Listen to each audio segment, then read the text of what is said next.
Al via ieri ad Agrigento, presso l'Hotel della Valle, il primo congresso provinciale della GOI, Associazione Ostetrici e Ginecologi Ospedalieri Italiani, 1 a 2 giorni che dibatterà le principali tematiche del settore e che ha visto intervenire per i saluti il primo cittadino di Agrigento Calogero Firetto, il presidente dell'Ordine dei Medici Giovanni Vento. Si è dato così il via all'apertura dei lavori da parte della dottoressa Maria Rita Falco Abramo e Salvatore Incandela. A seguire la tavola rotonda moderata dalla dottoressa Simona Carisi sul tema Una donna, una mamma, quindi un altro appassionato dibattito su integrazione ospedale-territorio nel percorso della nascita con un focus sulla realtà agrigentina. Sono le tematiche attuali che ogni giorno noi ginecologi, con cui ogni giorno ginecologi si confrontano, sia in ambito ostetrico. Stamattina si è iniziato con un corso precongressuale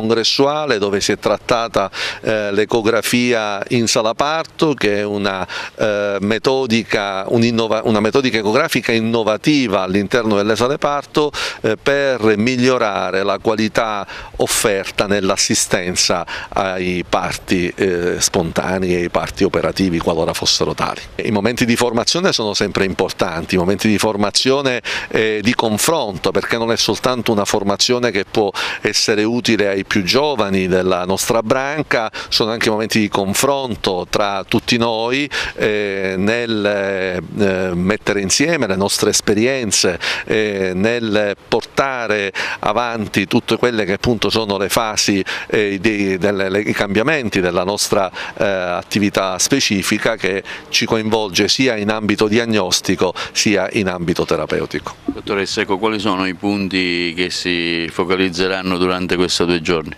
Allora, oggi si faranno 2 tavole rotonde in cui si parlerà della donna come tale e della donna come mamma, ovviamente trattando i vari momenti della vita della donna con tutte le patologie a cui può andare incontro e non trascurando il lato psicologico che essa può passare. E poi faremo una tavola rotonda dove parleremo dell'integrazione territorio-ospedale, e quindi avremo il modo di confrontarci tutti i medici ospedalieri e territoriali della provincia di Agrigento. Si parlerà anche della realtà agrigentina? Si parlerà soprattutto della realtà agrigentina, dello stato di fatto di questa integrazione territorio ospedaliero, ed è veramente un momento importante che rappresenta una crescita di gruppo dei ginecologi agrigentini. Quali sono le problematiche che maggiormente evidenziate? Le problematiche diciamo, sono quelle un po' che interessano la sanità nazionale. Il problema principale è la carenza di personale e la carenza di strumenti a volte utili per lo svolgimento delle attività lavorative, però ovviamente l'azienda si sta adempiendo a quelli che sono i provvedimenti per poter portare le strutture territoriali e anche gli ospedali a una condizione adeguata di lavoro. Questo è un convegno dei ginecologi della provincia di Agrigento molto interessante, perché ritualmente vengono ribattuti tutta una serie di temi che lei velocemente ha citato, ma fondamentalmente oggi è cambiata la società ed è cambiata la donna, e la società e la donna è cambiata perché sono cambiati tanti modelli di vita e noi operatori facciamo fatica a cambiare. Questo è un altro aspetto grave. Allora quello che noi oggi possiamo dire e proporre è quello di rendere i percorsi forti, importanti come quello della nascita,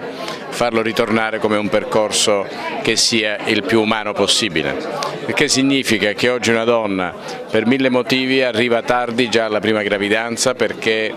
mentre prima la gravidanza era una scelta, adesso a volte è una rinuncia, perché avere la prima gravidanza a 40 anni è una scelta un po' particolare, il che significa condizionare il proprio corpo a tutto un meccanismo biologico che certamente non è diverso che a 30 anni.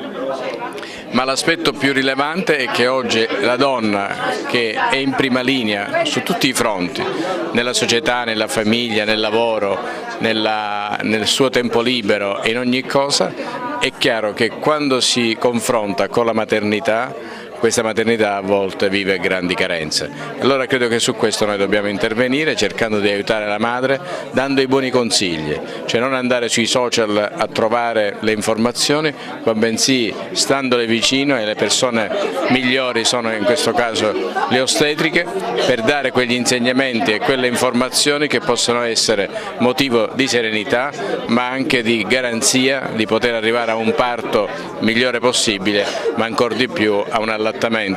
che, se possibile materno e quindi naturale, può far rientrare in quei criteri che hanno visto la nostra storia evolutiva e che oggi purtroppo con il latte artificiale si è spezzato. Io credo che attorno a questo i ginecologi non possono dire i tempi sono cambiati, noi dobbiamo fare qualcosa di più, perché noi siamo interpreti, ma nello stesso tempo attori, ma nello stesso tempo siamo anche responsabili. Allora il senso della responsabilità oggi deve essere richiamato nella nostra professione. Lei parlava anche dell'importanza dei consultori, non tralasciando anche un cenno critico alle strutture pubbliche.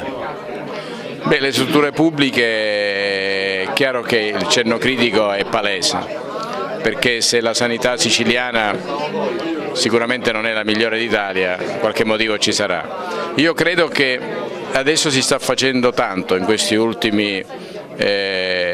anni, in questo ultimo anno, nel cercare di dare innanzitutto un ordinamento a quello che è il governo organizzativo, perché una regione che per tantissimi anni non ha una rete ospedaliera, che non sa quali reparti ci devono stare e non sa in questo reparto di cosa bisogna fare, questo significa che tutti abbiamo fatto tutto, alla fine la gente ha scelto come miglior ospedale l'aeroporto e questo non è più consentito. Ecco perché noi auspichiamo che questo governo e il nostro assessore possa dare una spinta definitiva a far sì che chi fa cosa deve essere definito, magari con i professionisti migliori, che non vengono scelte con le logiche politiche ma con le logiche di quello che sanno fare, e quindi la gente deve essere curata nel proprio ambiente e non deve andare fuori da questa regione. Ecco, che consigli dare a una giovane mamma?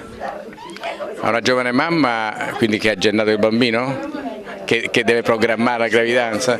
Ma innanzitutto di farlo il prima possibile, perché tanto